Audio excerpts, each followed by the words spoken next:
Hello, Sagittarius. Welcome to the Plaid Sheep Oracle. I'm not surprised you showed up today. The sun moved into Sagittarius not too long ago, this morning. And here you are. But interestingly, well, maybe it's not interestingly. Your card here is the Hanged Man. But this is an interesting Hanged Man because he has this two-faced thing going on. I'll turn him over so you can see. The god Janus, who has those two faces.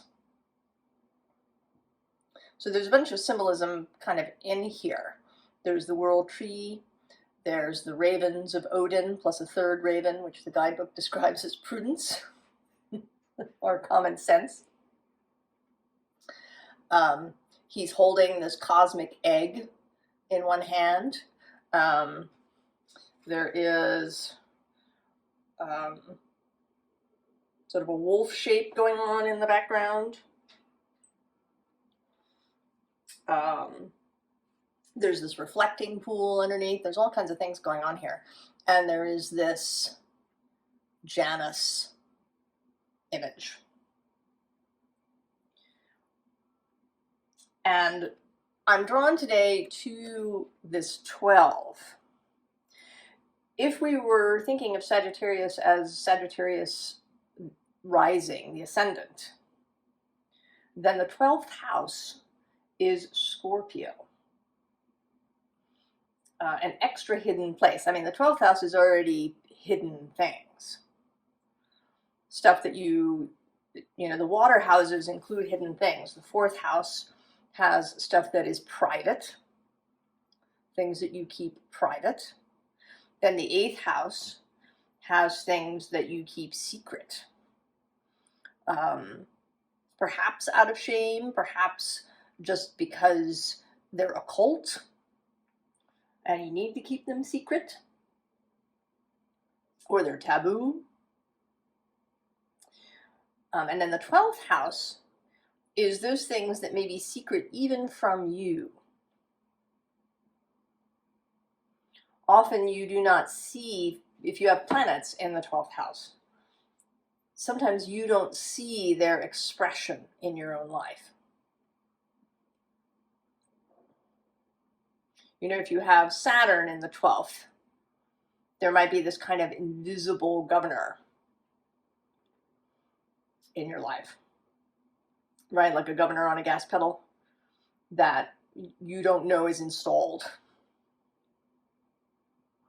Or if you have Mars in there, you might find that you're more impulsive, or that you have, this kind of underlying need for action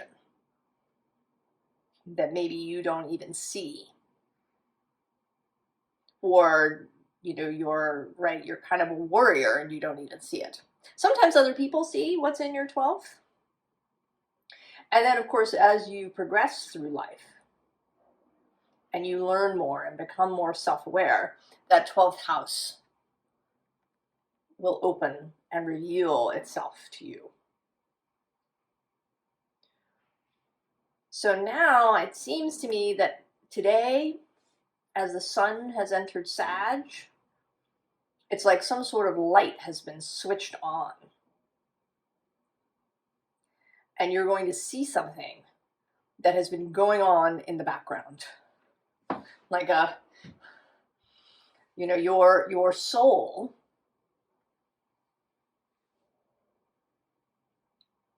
doing something in the background without your human conscious mind being aware of it.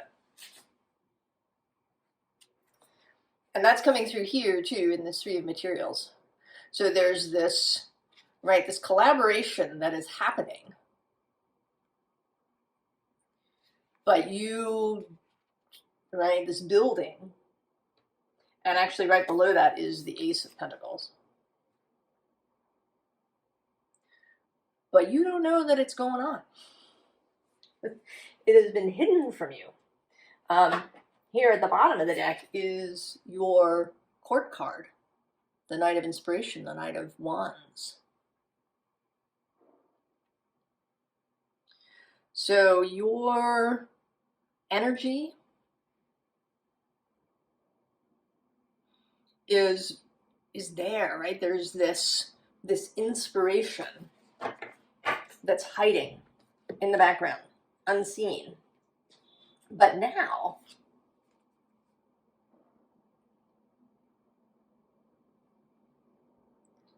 right now, things are going to start to open up.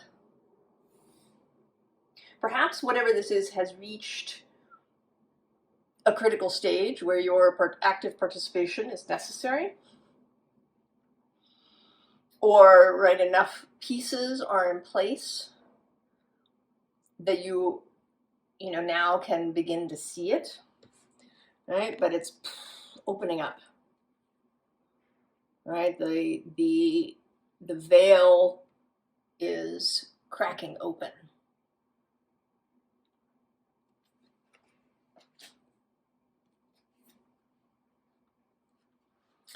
And initially, it may seem, I don't want to say one-dimensional, one elemental, right? That it's something very practical appearing, very earthy. The World card is associated with Saturn in traditional correspondence. So something physical that shows up. And at first, maybe it's something like a new job or somebody, that shows up to offer you a partnership in something. And at first, it seems just very practical. But it won't stay that way. Right? It's going to change from this thing that has very regular edges, lots of earth, looks practical, into this. Right? Into this multi-dimensional, multi-elemental thing that will be deeply satisfying to your emotional self. And that, right, is going to open itself up to a larger group of people.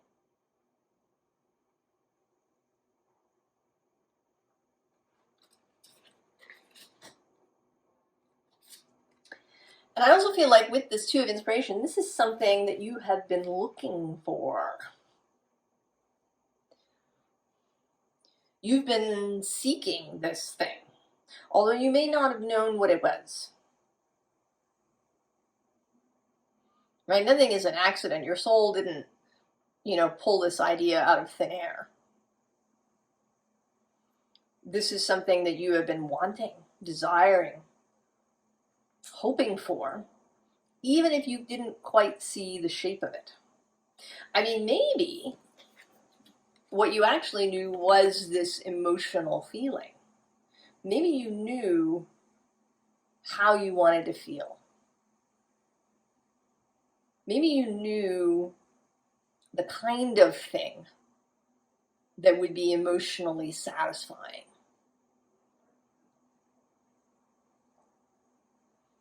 But you didn't, right? What you didn't have was the practical aspect.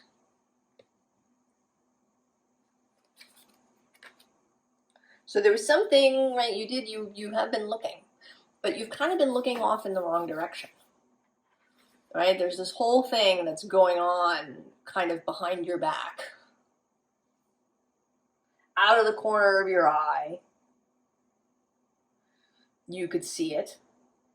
But if you've been really focused, right, on looking through your telescope, and the telescope, while it can show real detail and distance, also narrows the vision.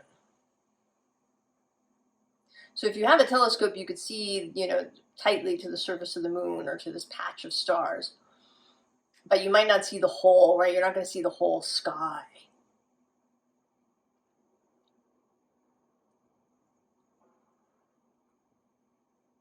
So in your, you may have been a little too focused in how you were searching.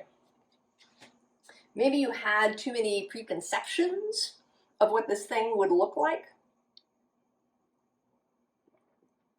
Too many ideas of how it should show up, or what it, or of what was possible. But your soul, of course, can see much, much further, and in a really big way, right? Because your source is directly plugged in, or your soul rather is directly plugged into source, to the greater whole.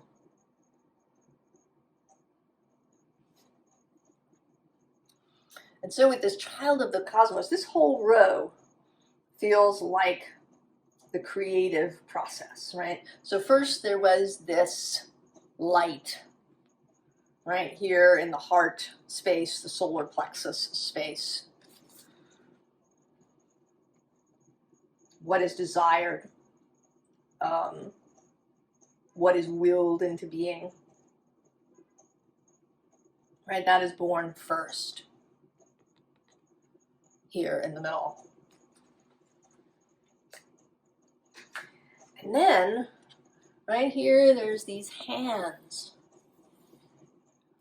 right? Now this, the water carrier, says what really matters, reflect, reprioritize. So the initial creative process, right? What is it that matters? What is it, what pieces are needed for this creation? What are the different aspects? What are, how do we want this to look? How do we want to feel about it? What are our most important values? Right? So holding that all.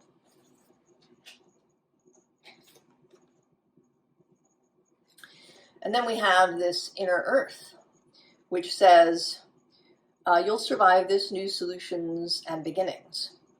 So this seems like it, right, like it getting bigger.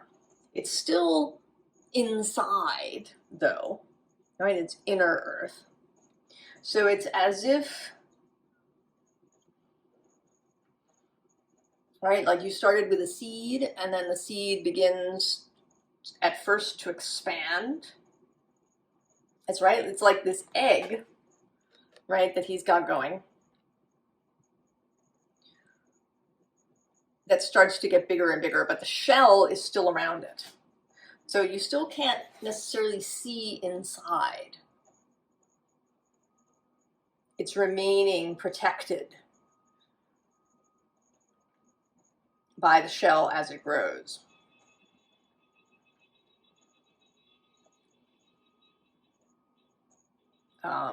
Actually, a human baby may be a better metaphor than the egg, because a woman's belly expands, her uterus expands as the baby expands. And then it's open and visible and can be seen from a distance. Now this says longing for home and homesick for the stars, but that's not, right, what this is about. This is about seeing. Right, here you are. It's been hidden all this time. You've been looking off in some other direction, perhaps too tightly focused through your telescope.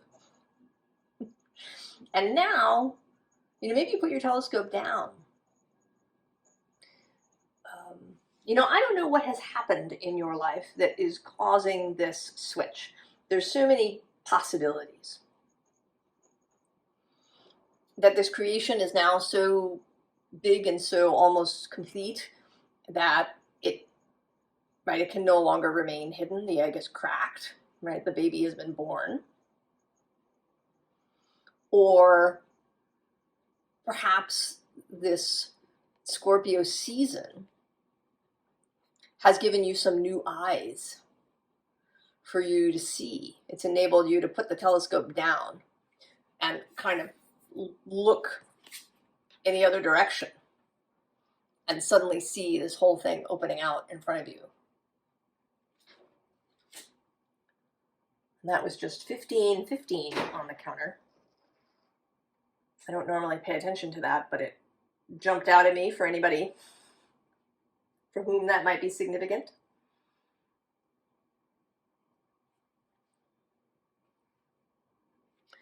So we have this Six of Vessels. And this, I think, is talking a little bit maybe about what has been happening, is that maybe you've just been feeling better.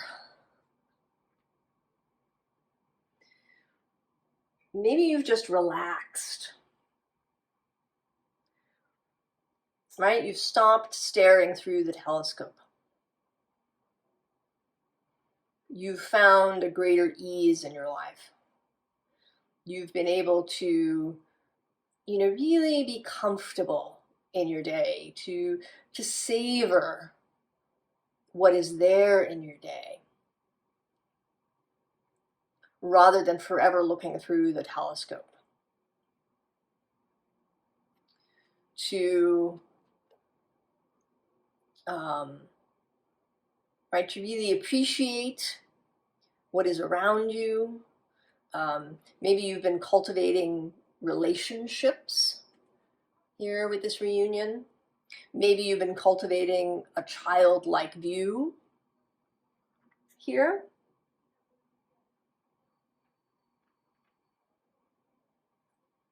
A more watery perspective as we pass through Scorpio.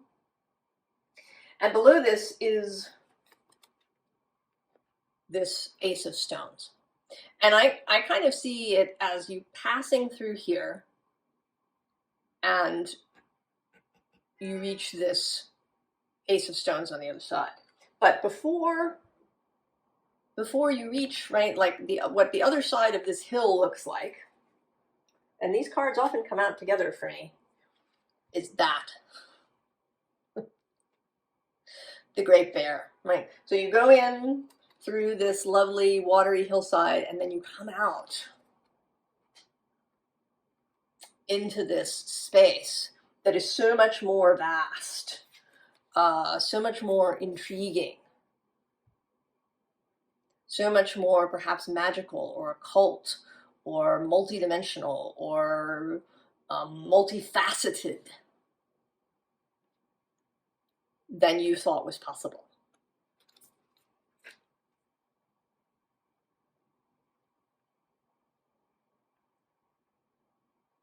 Right? And so you reach that Ace of Pentacles and you kind of turn around, right? You see the bear, right? Your soul and source who have been building this.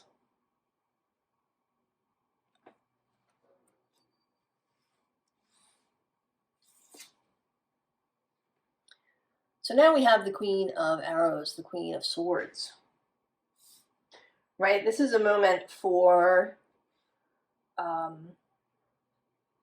clarity, right? You are seeing clearly what is really there. And now you can proceed clearly too, and with discernment. Now you are becoming part of the process. And that shows up here. We have this Woodward who is justice, right, which we started with here. But here you are, right, you have your eyes closed. You're unaware, you don't know what's going on. But here you are clearly in charge. Not like in control of every aspect, but you are now responsible. The creation has been opened up for you. And you are going to take your place at the helm. Sort of mixing metaphors here, but you know what I mean. And then the Two of Wands repeats, but this time, right, this is a very different energy, isn't it? To go from here, where we're seeking, we don't know, into this decisive, sovereign energy. I've got my hands on the wands.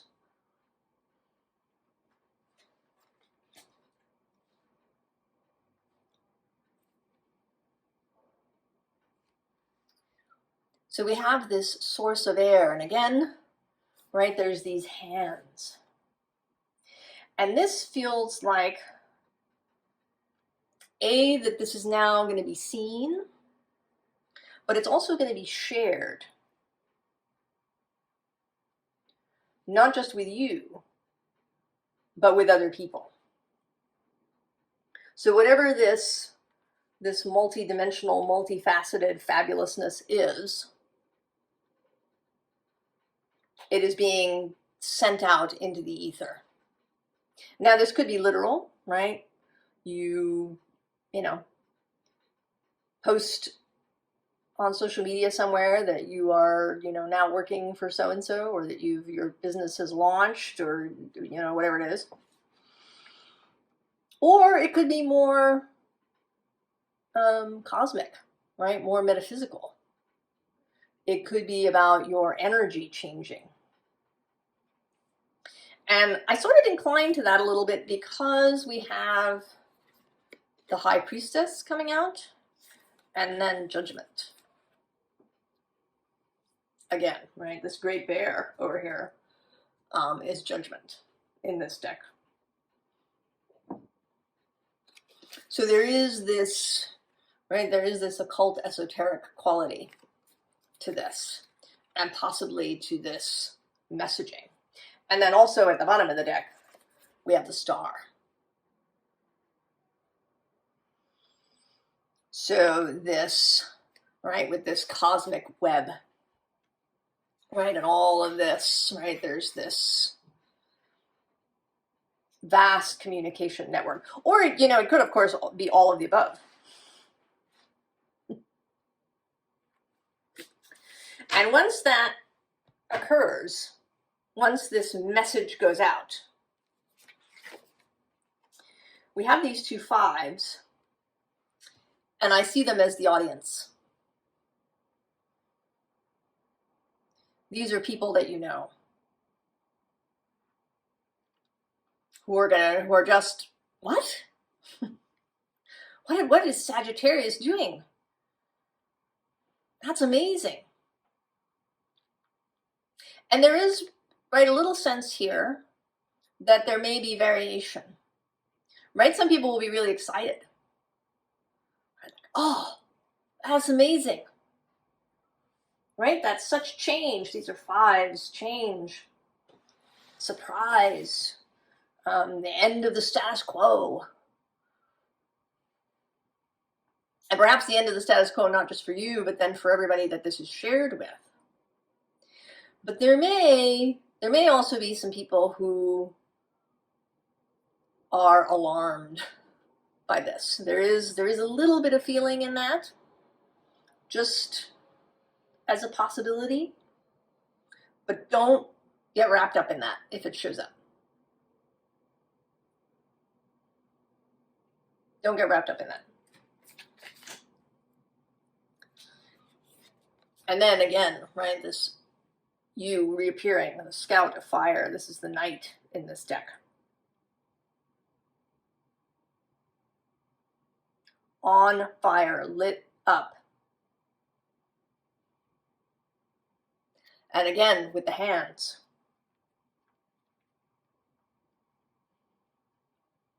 This is now in your hands. And then we have this Student of Earth. And this is a really, right, it's a bright, excited, childlike wonder energy. Because this is all new, right? It's new for everybody. It's new for you. And I think you're really going to embrace that newness, that fun that you get to have exploring, right? All of the different ways that this new thing can be manifest in the world. All right, following all of these threads that are coming.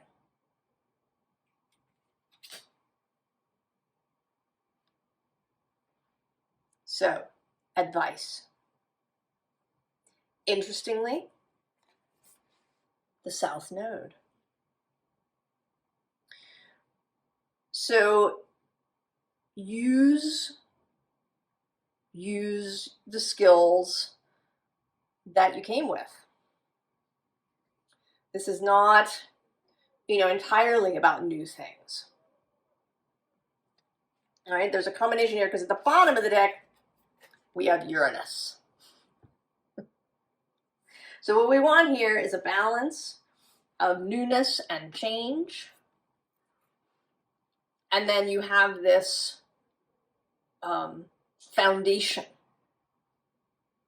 that you can use.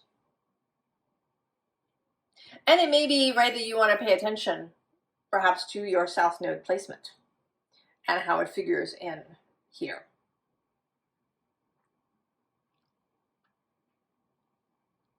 Right? If we're talking about Sagittarius on the ascendant, then Uranus has been moving through the 6th house, which is the house of daily life. So there's going to be change. And underneath the South Node is this midheaven pinnacle. So this is in sight.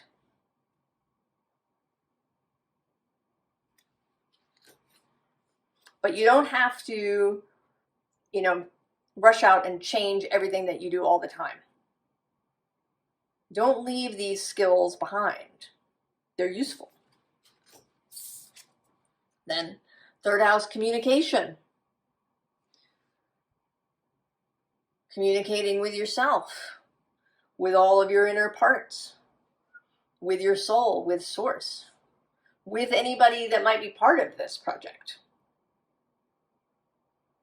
Because it could be, right, your soul and source could have been working through other people. Right? Maybe there have been some other people somewhere building a business and then they invite you in and it's perfect. So keep up the good communication all around. Vesta, the flame, the devotion. Tend your flame. Tend your flame. In whatever way is best for you. Right? Think about what it means to you to be devoted to something. What does that look like for you? How do you tend yourself so that there is always fuel for the flame?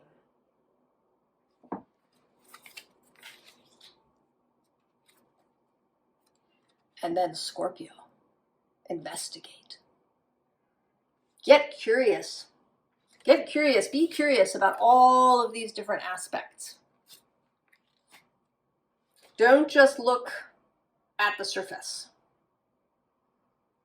What else is going on here? Is it just a wardrobe? Or is there a doorway into Narnia on the other side?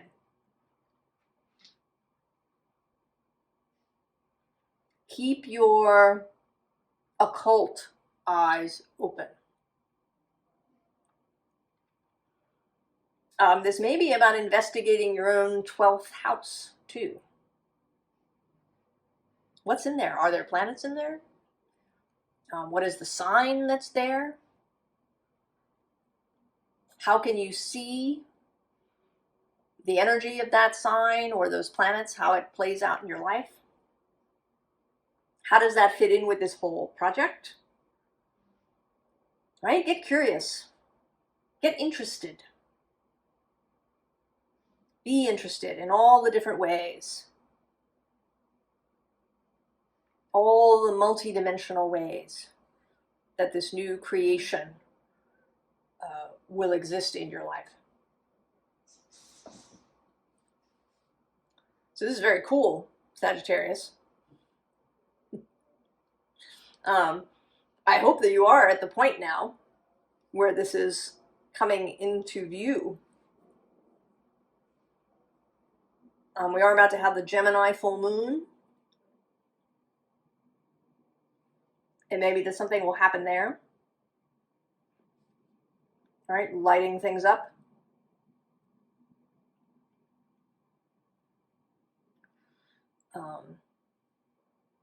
But I wish you all of the very best. I wish you an exciting exploration, Sagittarius.